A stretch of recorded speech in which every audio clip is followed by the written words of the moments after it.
Chapter 16. I was able to get up after 4 days has passed. Lady, you're okay now, right? The first thing I saw after opening my eyes was Emily with teary eyes. Yeah, I'm fine.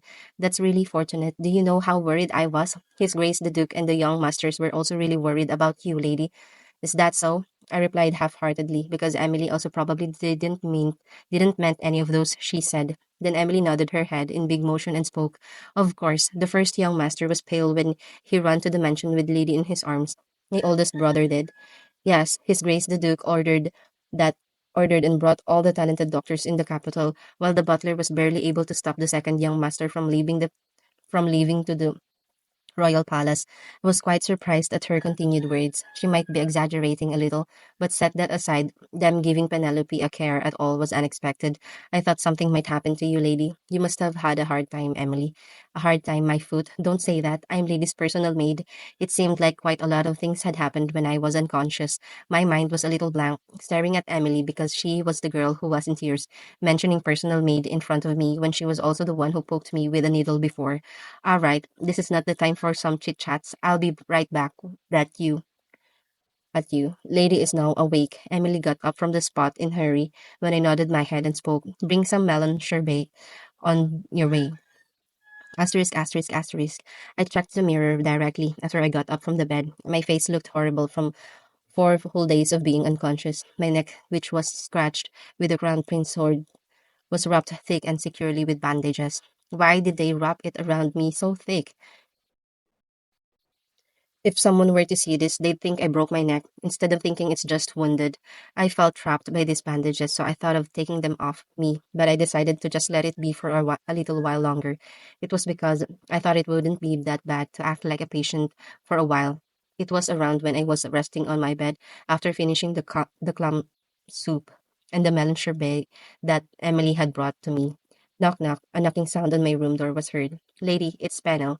The visitor was Pennell, the butler. He didn't do things such as coming in without knocking anymore after that incident the other day. However, that couldn't stop me from frowning. I thought I told him to let others come to visit me if he had business with me. I sent Emily out of my room instead, since I didn't forgive him completely yet. Go and check the reason why he came here. Emily did as told without any further question. What came out her mouth after she came back was unexpected. Lady, the butler said that His Grace is calling for you. Father, it was not allowed for anyone to deliver the orders from the owner, aka the main power of of this mansion, to the others. I could understand why the butler had to come himself this time for that reason, so I stood up from the bed. Emily, bring me an outerwear. Are you not going to change clothes, lady? Emily asked, as if it was rare for me not to do so, to not do as so. Currently, I was in a white one piece that I woke up with. It wasn't too formal to wear when seeing an adult. Have you seen a patient dressing up before? I replied, taking the outerwear Emily had brought me. Did he really have to call for me when I only regained consciousness today? It wasn't intended, but it was true that I created an incident at the ceremony in the royal palace. I was punished with time out last time. I wonder how much I'll be scolded today. If I wanted to avoid at least a bit of the blame for that incident, I had to act as if I'm in pain. Thanks to being unconscious for a while, my face was already like a face of a patient without even me trying to look like one. Phew, my life. I let out a deep sigh as I left the room. The butler, who has been out by my room door for a while, readjusted his posture the moment I came out my room. Shall we go now, lady? Then he set one hand on his stomach and reached his other hand out in the direction where we were going to go. What the? It was not like I didn't know the way to where I am supposed to go. Also, he's never done any of this up before to me, up until now. The butler bowed and opened his mouth at my suspecting stare on him. I cannot walk before the master I am serving when I'm a mere servant working here. I searched his face to see if he was trying to fool with me, but there were no traces of insincerity shown on him. Instead, he seemed like a prepared knight who waited for this moment. Please take the lead, lady. His well-mannered words were heard differently in my ears. I've been waiting for you. I'll be serving the lady well today, just like the owner of a store treating a regular who haven't visited for a long time. The aura of the mansion was noticeably different today. Why is everyone acting like this today?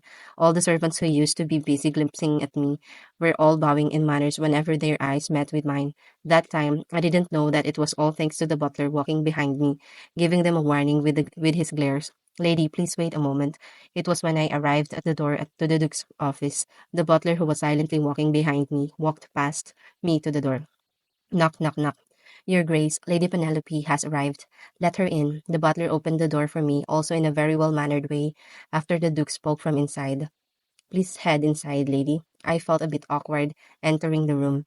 It was as if he's been training his manners when I was sick. You came. The Duke was sitting on the sofa today, located on the front side of his work desk. Have you called? I greeted, bowing my head. He nodded at my greeting and gave me his permission to sit.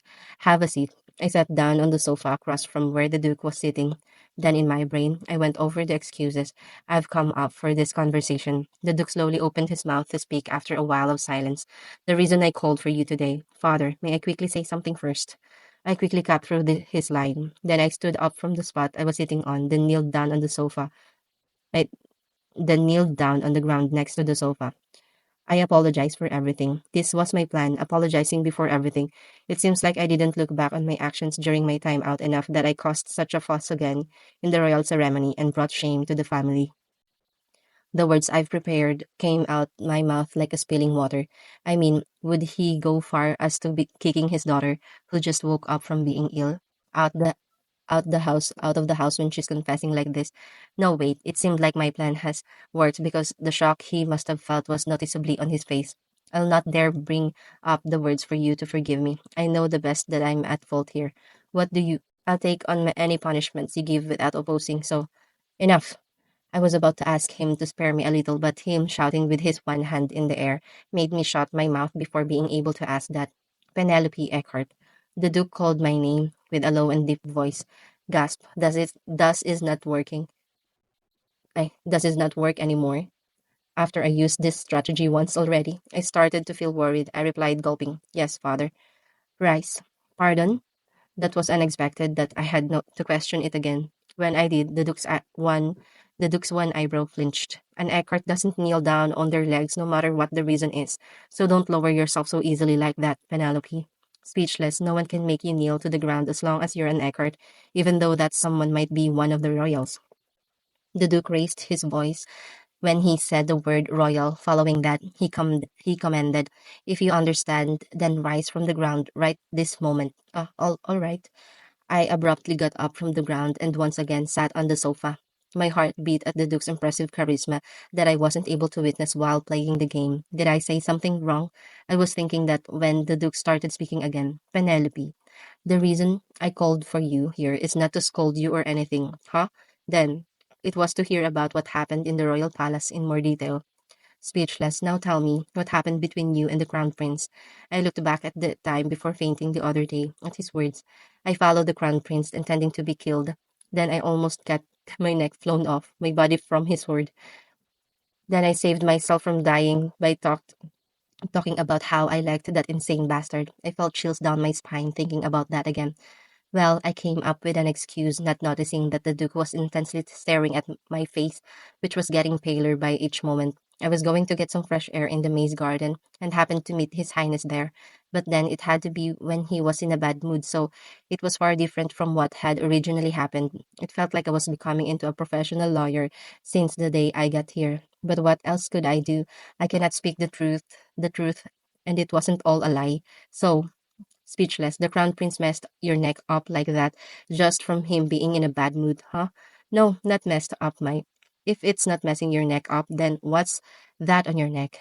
He's not a coyote or anything, but he had to point his sword to a noble girl just because he was in a bad mood. End of chapter 16. Chapter 17. The Duke shouted in anger for some reason.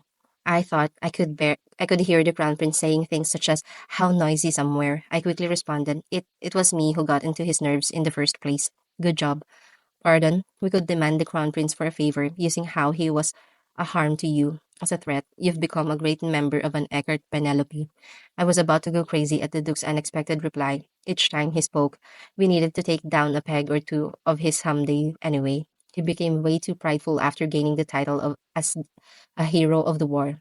Father, those were the words that could bring chaos to this family if anyone else were to hear them. Those were an insult to the royals.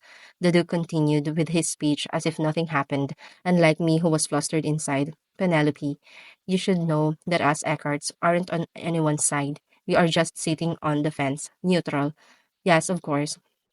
Nope, I didn't actually. Not at all. Though that's the case, it's hard to resist anything if we don't have a backup. Her Majesty the First Empress has passed away, and people who supported the crown prince have decreased in numbers. Note, the first empress is the first wife of the emperor, also the deceased mother of Callisto, the crown prince.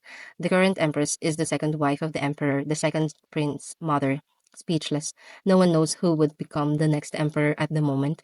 I didn't know the crown prince had this kind of a backstory. It was because that damn game was about nothing but capturing the heart of the male leads. Of course, he had a reason for acting like a mad dog at the banquet. I didn't understand why the Empress and the second prince sent a murderer to the crown prince at first. So you continue to be you onwards as well. With that said, the Duke put on a smile of satisfaction as he changed the topic of the conversation. You've acted well in this case, so I shall reward you then to punish you. Do you have anything in mind to ask for? A reward? I came here expecting to be punished. I didn't think I'd be rewarded like this. I just sat there staring blankly at him when he slightly nodded his head once. Do you want a jeweler to visit again? Or do you perhaps want to throw out all of your dresses and order some new ones, since this season's coming to its end? My jaw dropped at the reward options of a different scale of what I could think of. What a windfall. However, Penelope already had so many of both the jewels and dresses of those she bought before that those that the Duke offered weren't really needed. That those that the Duke offered weren't really needed. I thought of what I wanted as my reward, and soon answered thoughtfully, I'll tell you what I want as my reward later, after giving it some time to think about it. Kachuk, the Duke and I were finished with our talk, and I just closed the office door behind me when a white box appeared before me, out of nowhere. System, your fame has been classified due to the reformation of your relationship with the people working in this mansion. Huh, a faint laugh escaped my mouth from the ridiculousness of this situation. Just what did I do for me to earn this? I really didn't try and improve my relationships with the people around me. If I had to think of one thing I did, then it would be threatening them a little so that they don't look down on me. Was me being wounded a little by the crown prince really that of a big deal? I was fascinated by many things flowing in an unexpected way, including the way the Duke acted. While at it, I also somewhat felt a little proud of myself in a way, since be it interest or fame, plus always meant something good here. Great, let's continue with this flow of things onwards as well. Asterisk, asterisk, asterisk. Lady, you're back. Emily welcomed me, who just stepped into my room. I nodded with my head half-heartedly as I hurried to my desk and sat on the chair. It was because I had a lot to think about besides thinking of what I want as my reward as well. Lady, this. Emily followed along and handed something to me. The thing you held against your neck on the day you fell unconscious. The first young master told me to just throw it away, but I washed it and kept it just in case. I stared at what Emily handed to me. A white handkerchief. It was the one Winter Verdandi lent me. I totally forgot about it. Thanks, Emily. I complimented Emily, who've done things worth thing. Her expression brightened when I did. The handkerchief that was once soaked in blood was clean white now. I thought of what to do with it as I looked at it. I do need to return the courtesy somehow. It was unwanted care, but I still needed to be polite about it. Besides, there was a need to meet him at least once more, since he was also one of the capture targets. Emily, can you tell the batter right now to bring a jeweler tomorrow? A jeweler? Emily tilted her head from my request that came out from the blue, then clapped once. Are you planning to buy some new accessories for the upcoming festival? Festival? Emily answered me immediately when I asked in confusion. The festival celebrating for the birth of this country is held next week. I heard that the festival will be held on a much bigger scale due to His Highness the Crown Prince's return. Don't mention the Crown Prince. Emily gasped, her mouth shut from my tone of voice that suddenly turned cold. I was sick of even thinking of the Crown Prince. I motioned my hand annoyed towards Emily, who started to study my face. Go to the butler now. Okay, I'll be right back. Emily left, and the silence greeted me in my room. Tapped on the desk with my one finger and got lost in deep thought. So next week's the festival, huh? In the game, the episode specified for meeting with each of the capture targets are unlocked in an order. For instance, for instance, I had to get through with some of the episodes in Reynold and Derek's route for the Crown Prince's route to be unlocked. That's why it was sort of unexpected that I met Winter right away after I met with the Crown Prince. But he was a character I'd meet in the banquet that day anyway, so nothing much changed within the story as it flowed the same up until right now. All that's left now was the last capture target, Eccles, the knight who appears after the meeting with Winter. It was around when the festival took place when the last capture target was brought into the mansion. What did Penelope do during the festival again? In the hard mode of the game, I was only notified that the Duke brought in the new capture target and was never able to see him. I was too busy dying while playing the episode Festival Day. Together with either Reynold or Derek, I feel my blood boiling thinking about that again. In the end, the result was I was never able to have even just one single peaceful date at the festival with anyone. I hurriedly opened a drawer and took out a piece of paper I hid before. I went through my writing at a fast speed and muttered, I need to get him before the Duke does. The Duke does. I decided on something after almost being killed by the Crown Prince to finish one route as soon as possible and get out of this damn place since I can't try and die anymore. To do that, I need to focus on raising the interest of the most manageable capture target, Eccles. My eyes sparked, looking at his name written on the paper. I choose you. Asterisk, asterisk, asterisk. I was busy exploring the mansion lately. I wouldn't be exaggerating even if I said that the Eckhart mansion was the size of a town. The training area for the knights and their dorms, along with a small forest, could be seen when you pass the beautifully decorated garden and the wide field of grass. There must be an escape hole somewhere. I was doing this in order to find a secret way out of the mansion grounds before the day of the festival, though it wasn't easy since this place was so big. I walked back to the gardens with droopy steps after failing to find an escape hole again today. Then then I requested Emily for a little snack and tea set up and read a book under a big tree afterward. It was around when the story was reaching its climax. I heard a little rustle behind me. Emily, can you hand me a bookmark? I was close to finishing the chapter that I kept my eyes on the book while I reached my hand towards where Emily should be at. No reply came back though, even until I finished the last page of the chapter. Emily? I closed the book and turned my head. Are you okay now? Beside me stood a person holding a tray with some snacks. It wasn't Emily, but someone I didn't expect to see here. Ah, interest 8%. I let out an idiotic sound, seeing the interest gauge bar above Derek, who I haven't seen in days. It was at 6% the last time I saw him. I didn't know what caused it to rise. Whoosh, a cool breeze held the faint scent of flowers as it whooshed between me and Derek. My sight was momentarily blocked by my hair fluttering before me. And thanks to that, I was able to get back to my senses. I realized that I was idiotically staring up at him and stood up. Derek stopped me when I did. No, you don't need to get up. It's fine. I was going to go back in now. Anyways, then do you not want the desserts? I creased my brows, moving my gaze onto the tray he was holding. It had to be him who brought this out of all the others. Did Emily requested you to do such a thing? No, I told her that I'd bring this to you since I had something I need to talk to you about. With me? What does he, who hates Penelope to his death, have to say to me? But that curiosity didn't last long as I figured out what it meant. It's about what happened the other day, right? Though the Duke let it be, and even gave me a reward, Derek would surely not let go of this matter. Ha, let's just think of this as the continuing of an apology of what I was going to do in front of the Duke. I held back a sigh as I carefully chose my words. Then I bubbled out the words like a robot, soullessly. I apologize that I made a fuss when you told me specially not to. Speechless, you must have been flustered, first young master. I spoke to father and told him that I'd give myself a time out by staying within the mansion grounds. If you think that I deserve a harsher punishment, that's not, he coldly cut through my line. That's not what I was going to say. He was faintly frowning when I took a look at his face. End of chapter 17. Chapter 18. What the? It's not? I asked, continuously glimpsing up above his head. Then what? Why did it go back to the first young master? Pardon? No, never mind. I didn't say that right. Derek changed the topic before I got the chance to figure what he meant by that. I came here to give you this. With one hand holding up the tray, he used his other hand to dig into his breast pocket. My eyes went wide at the thing that Derek was holding out to me. It was a scarf for women, which didn't suit his big hand that well. This is You can't continue to look like that every place you go now, he muttered coldly, glimpsing at my neck. My neck was still wrapped with bandages, so that I looked more like a patient. I must look hilarious like this, but Derek's face was emotionless without even a hint of a smirk. There are already so many bad rumors of you going around. You don't know that other rumors will form when you go around with a handkerchief a guy you don't even know the name of gave you. Speechless. Always consider your place in the social circle and the weight you have on your shoulders before taking actions. My jaw dropped while looking back and forth at the handkerchief and Derek. He was talking about the handkerchief that Winter gave me. Derek told Emily to throw it out, but it was washed and nicely stored on the drawer in my room.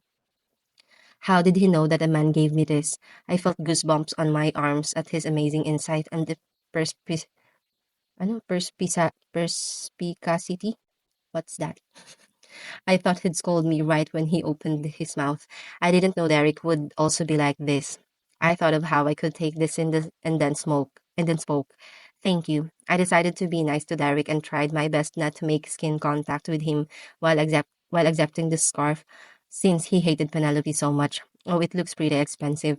It wasn't wrapped or packed like a gift would be, but I could tell this was expensive just by the texture of the scarf when it was passed onto my hands. I smiled at the gift. I'll use it well, first, young master. I raised my head from the scarf and thanked him. Derek's eyes wavered for a moment, then his expressionless face suddenly stiffened. What's up with him? My heart dropped at his reaction. I was looking anxiously at the interest gauge bat above his head. I forgot something important. He turned his back on me, and with quick steps he walked out of the garden with the tray on his hand. Why is he acting like that all of a My eyes widened while looking at him leaving. Interest 10%, the numbers glowing in white changed above his head. Just what's up with this game? Derek disappeared in seconds, leaving me muttering behind. I couldn't get a hold of what was causing the interest of the sons of this house to rise. Well, it's because I didn't know what caused those interests to rise that I kept on dying in the game. I couldn't help but feel like my days here are gradually differing from the game I've played. Asterisk, asterisk, asterisk. Found it. I was finally able to find the secret way out as a result of searching one for days. The wall that surrounded the whole mansion was almost like an iron barrier. Therefore, it was fortunate that I was able to find an escape hole by the knights' training areas, which I think was used when the knights were skipping their training. It was well hidden, with the bushes that there would have been no way I could have found it, if not for me tripping on a small rock and falling on top of it. Huh, why won't this damn game provide me of any of these things and infos? I shook the dust off my clothes, then kicked the rock I tripped on. Afterward, I readjusted the scarf around my neck. I moved on from the bandages to the scarf that Derek had given me. Phew, it's fortunate that I found one before tomorrow. Tomorrow was the day the festival begins. I was really anxious up until now. Of course, I could be easily able to leave the mansion for tomorrow if I simply got the permission from either the Duke or Derek, but there's no way that they'd allow a Gong New to go alone on the streets where it will be crowded with people from all over the empire. Even more so when I say that I'll be going to the slave market that secretly opens at night time. I'm going through all this to save you, so you better meet my expectations at least. I muttered, staring at the escape hole that I just found. Then I fixed the bush into its original form, which was ruined by me falling on top of it. It was when I got up from the spot, finished with fixing the bush. Hey, what are you doing over there? The voice came from behind. I jumped in surprise and turned around. I suspected my eyes after witnessing what was written above the head of a figure. Interest 7%. I haven't seen Reynald in a week, yet his interest has risen 4%. Do these bastards have to not see Penelope at all for their interests to rise? I felt somewhat upset. I didn't know this while playing the game since I had to unlock the episodes. To think you could raise their interest this easily. The time I've spent resetting the game was wasted. What are you blankly staring at? I asked you what you were doing. Huh? I get to my senses at Reynolds' urging words. I moved my gaze off the interest gauge bar and spoke. Just taking a walk. Just taking a walk. Reynolds narrowed his eyes at my reply. You had to be taking a walk at where the escape hole is located at. What a coincidence. Speechless, I was barely able to control myself from gasping out loud. Goosebumps rose on the back of my neck. Just how did that brat realize I covered it well again? I glimpsed at the bush again. There was no difference to how it looked before and after it was messed up. I tried my best to calm myself down and as I changed the subject, as if nothing had happened. What about you? Why are you here? I was just heading back since I finished today's training. Now that I see, Reynolds' pink hair was damp with his sweats. I could sort of see his body through the thin and white training clothing he was wearing. Oh, he has some nice body. Unlike his pretty looking face, his body was hard with muscles which made him look weirdly sexy. Yeah, you want this kind of entertainment too to survive in this house. I scanned him once more, then spoke in a prim way. Then you go to wherever you're going. I'll continue with my walk too. Then I took some steps forward. I was going to continue to walk away until he really know your limits. Hey, really know your limits. I heard a voice behind me. I wanted to ignore him, but I had no choice to turn around for his interests.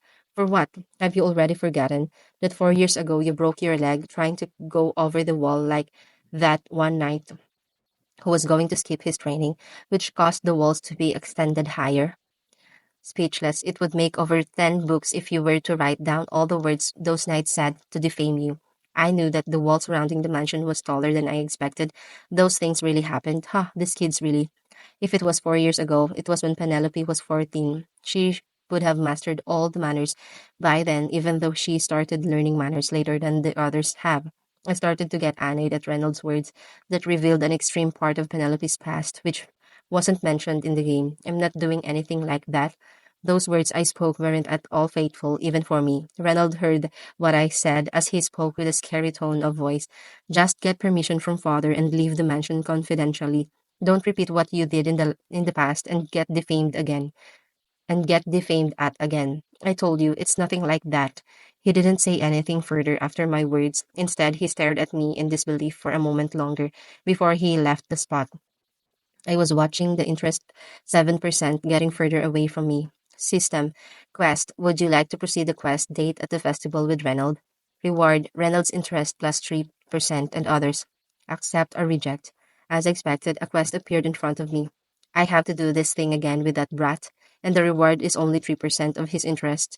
I snorted, thinking back to how annoying he was a minute ago. While playing the game, I really wanted that 3% that I accepted the request, followed by I had to press the reset button infinite amount of times. What was more upsetting?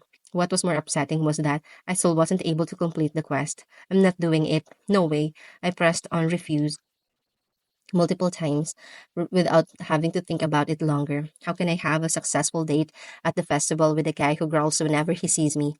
I didn't feel that the 3% was wasted. I had 10% and 7% with me already. Besides, I wasn't working my butt off like this to simply have a date at the festival. I glared at the spot where Reynolds was standing before and thought, annoying, hate him. If he said that in such a tone in front of the real Penelope, she would definitely. End of chapter 18. Chapter 19. Definitely want to give it a try. Huff, huff. I threw down the bed cover that I tied into a rope down my room window, muttering the words that I couldn't say in front of Reynolds yesterday. Then I pushed myself up on the window frame, using all my strength. That was all I needed to do for me to be out of breath. It was the first day of the festival. I patiently waited until Emily was done with serving me for the day yesterday, then immediately took all the bed sheets I had and tied them together into a rope. It was the most classic way of escaping. Now let's do this. I got up from the window frame after my breathing became steady again. I already prepared for today's day out. I was wearing a thick robe that covered my face and my hair. I also had with me a few gold coins and a check that I got from the Duke as my reward for the incident that happened on the other day. What was left now was to successfully get down from my room, which was located on the second floor of the mansion. Huh, why do I have to go through all this? I complained, looking down from the window and started taking action. I held onto the rope and slid down it with fast speed. It was only on the second floor. I've concluded that it was possible to safely climb down from my room after wandering around within the mansion grounds a couple of times. I'm sure it was possible. Shoot, the bedsheet I've tied into a rope was shorter than I thought. I couldn't check before as I couldn't see well how long it reached down from my room. I thought it would be fine because the rope was pretty long. I could wake someone up if I were to jump down from this height, and it was possible that I could get injured if I were to make a wrong move. Just realizing that eyeball length was different from the actual length had made me panic. I looked up to see that the distance from where I was to my room window was pretty lengthy. I didn't have enough power to climb back up. I was barely holding onto the bedsheet, which was the best I could do. Huh, what do I do? I sniffled at the situation, where I couldn't help myself either way. It was then, hey you, what are you doing right now? A voice came from below me. I glimpsed down below me and met eyes with someone. Huh. A sound of that person feigned laughing followed after those words. Reynold, his pink hair reflected the moonlight. Ranald was looking up at me from below, with the eyes seeming to be looking at a senseless thing. Why? Why do you come out from there? Are you kidding? The room below your room is my room. Speechless, I closed my mouth shut. How was I supposed to know that his room was the room below Penelope's? Are you, this is so ridiculous that I can't find the right words to say. Are you trying to escape right now? What do you mean escaping? I was startled at his question. I was just going to go out for a walk. To walk seems like it's a trend nowadays for the girls your age to climb a wall when you're going out for a walk. Speechless, I couldn't find the right words to reply with, so I stared far into the mountains instead. However, there was one thing that I've forgotten from panicking. It was that my arms reached its limit to hold on for any longer. All the strength left me at that moment as I slid down the rope. Ugh! I shouted, grabbed onto the end of the rope just before completely falling down to the ground. It was now clinging onto the end of the rope, swinging side by side like a spider climbing its one strand of the web. Hey, then Ronald shouted as he climbed up his window frame at a fast speed. His face, when he jumped out from his window, looked a little pale. Let go. Ronald, who was now standing on the ground outside, said as he opened his arms. Well, what? Let go and jumped down to where I'm standing. I'll catch you. That moment, I was barely able to keep myself from saying, how am I supposed to trust you? If you don't want to, then you can just continue to cling onto that. My hesitation didn't last long at his next words. I had no other choice. Please don't miss me. Catch me well. I ordered. He wouldn't purposely let me die, though I'm his hated little sister, right? I was finally able to let go of the grip after thinking that over and over again to convince myself that I'd be fine. Hope. I felt the immense wind blow past my cheeks, just when I started to feel butterflies in my stomach, like when you ride a roller coaster. Flop. Caught you. I opened my eyes to see Reynolds smirking like a devil would. Put me down. I realized that my face was really close with his and hurried down from his arms. Reynolds asked while I was fixing the robe I was wearing. Where are you planning to go? Just for a. If you say that you're going out for a walk again, then I'm heading for father right away. I glared hatefully at the brat who cut through my line. Why did I have to get caught by him out of all the other people here? Nah, it's still better than having to be caught by Derek. End of chapter 19. Chapter 20. I heard that the best time to be enjoying the festival was when it's dark out, and that seemed to be right because the streets were already crowded with people. The busy street was decorated with fancy lanterns and various stands, food stands, gaming stands, toy stands, etc. I've seen lots of these sorts of festivals before coming to this world, so I was quick to walk past everything, disinterested. Hey, are you sure that you came to enjoy the festival? Ronald asked, finding this rather weird for something that Penelope would do. I glimpsed over at him once before answering him half-heartedly. I'm enjoying it. You're not even asking to buy anything for you. You usually go mad when you see accessories, he commented, pointing at the stand selling kinds of stuff for girls. Then, did you actually think I came out here just to have fun at the festival with you? I stared at him for a moment, then speechlessly turned my back. Honestly speaking, nothing came into view, be it the whole festival or whatever. I was way too conflicted because I didn't know where to start looking for Eclise. Hey, come here for a minute. Oh, huh? Just then, Ronald caught me by my hand and dragged me somewhere. Derek wordlessly followed behind the two of us. Look, they sell some fine things here. The place Reynolds led me to was one stand that sold some jewels. My, welcome. Take a look, dear customers. A lot of new things have arrived for today from the east. I stared blankly at the man as I was confused about what I was doing right now. When I did, Reynolds shouted at me in frustration. Ah, he told you to take a look. Look around already. I looked at the jewels at his words. Those certainly were some very unique looking jewels that seemed like it could be seen only during the time of the festival. However, I didn't feel the want to buy any of this. Penelope's jewelry box was already overflowing with accessories. I lost my interest in them real quick, but then This looks fine. An arm reached out from behind me. Derek then picked one accessory up. It was a bracelet made of platinum string and with little jewels in the color of a ripened plum hanging. Goodness, I knew you had a great taste on these things, mister. To tell you about this bracelet, it took 3 months of a full day and night using the rare jewels found only in that mine over there in the east. The stunned owner started spitting out those words while literally spitting. I felt a bit weird staring at the bracelet that Derek was holding. It was because I felt that the jewel's color was similar to those of my hair.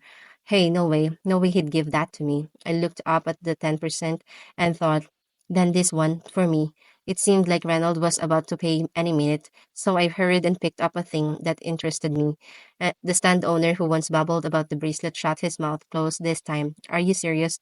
Ronald formed a deep frown on his face while looking down at what I was holding. It was the same for Derek. Yes, this mask.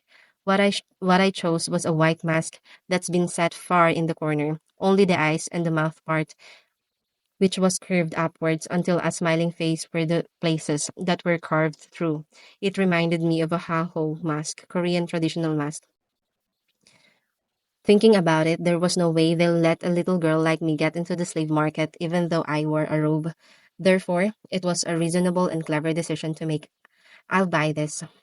Hey, I wanted to ask you this for a while now, Ranald asked with serious look on his face in response to my conclusion. Are you not well these days? I'm asking you if you suddenly felt dizzy at times or your mind goes blank to find yourself in a different place later when you get back to your senses or anything like that. Just say if just say so if you don't want to buy me this thing. No, it's not that. I don't. It's not that I don't. You're saying you really want this thing? Yes, I ended up shouting at Reynolds, who was asking me the same question repeatedly. He looked at me in disbelief, but ended up paying for the mask as well. Just then, buzz, a noise came from the distance. I turned around to see a group of people going down the streets in costumes. Bam, bam. The fireworks started, which made the street even crazier with people. It was the start of the parade. People came out from everywhere to see the parade. Push. I was continuously bumped by the rushing people. Hold on. A sleeve that looked like it was a part of some fancy clothes came reaching out for me from the front. I looked up and found Derek looking down at me with an emotionless face. Thank you. I really thought I was going to be washed away by all these people, so I hurried and grabbed onto his sleeve.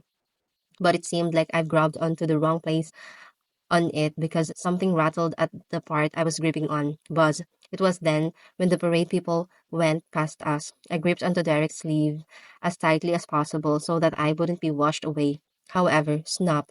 Oh, Penelope. Derek's panicking Derek's panicking face gradually moved further away from me, and with the sound of something snapping. No, I was transferred somewhere by all these moving people and was just barely able to get away from them a while later. When I regained my senses, I realized that I was in the corner of a creepy and dark alleyway with only a golden button that snapped off of Derek's sleeve and a mask that Reynolds got for me in hand. Where am I? I furrowed my eyebrows while looking around me. In that moment, a white box appeared in front of me from nowhere and System. The episode, The Unlucky Slave from a Defeated Country, Eccles, has begun. Would you like to go to the slave market? Yes or no? My jaw dropped. This suddenly. Thanks to this, I was able to start Eccles route which I thought wouldn't happen from those two following me.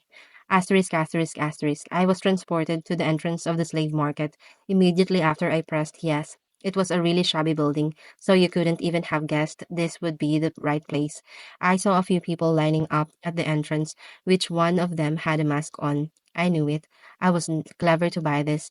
It wasn't fancy at all, unlike the ones that the other nobles wore, but it didn't matter as long as it hid my face. I put on the mask and lined up behind those people. I didn't forget to check the robe so that my hair color wouldn't show. It wasn't too long after when it came to my turn. Please show me your invitation. A large man reached his hand out to me. You need an invitation to this thing?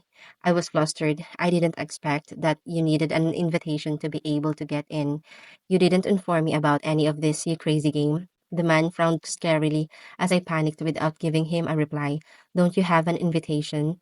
This place only operates for the people with memberships, so you cannot enter without an invitation. Now then, wait, an idea popped up in my head. When he said the word membership, I hurriedly dug my hand into my one pocket. Here, what I handed to the big dude was the button from Derek's sleeve.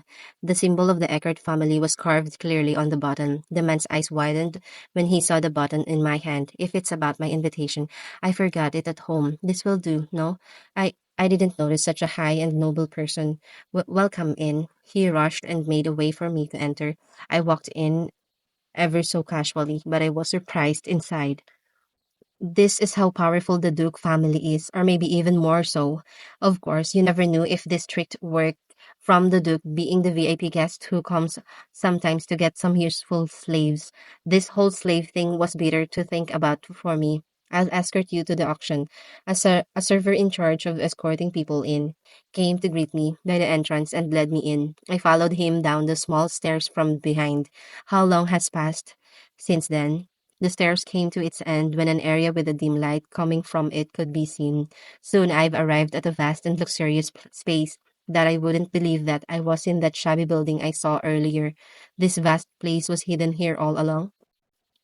The large hall was decorated like a coliseum so that you could look down at the stage from the grand seats. Have a seat here and take this. The servant took me to the very front seat where you can see the stage the best, then left after handing me a picket. The picket was for the auction. I sat in my seat looking down at the stage.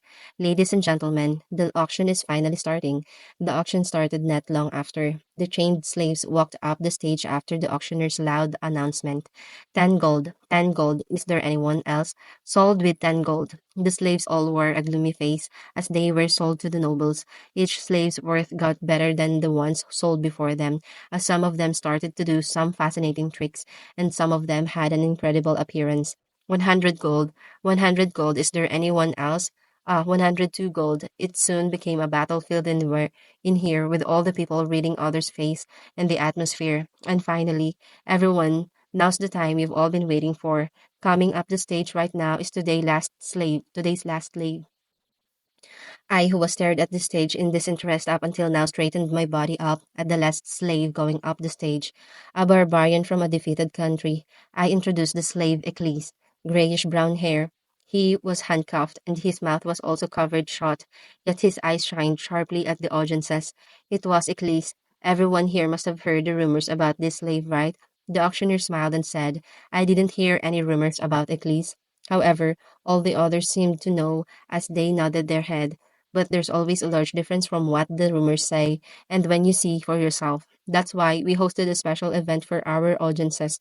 Have a look. One servant threw something at Eccles with a hand motion of the auctioneer.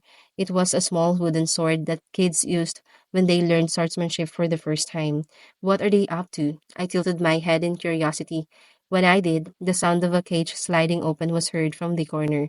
Grr! Hyenas jumped up the stage, 5 of them at that. End of chapter 20.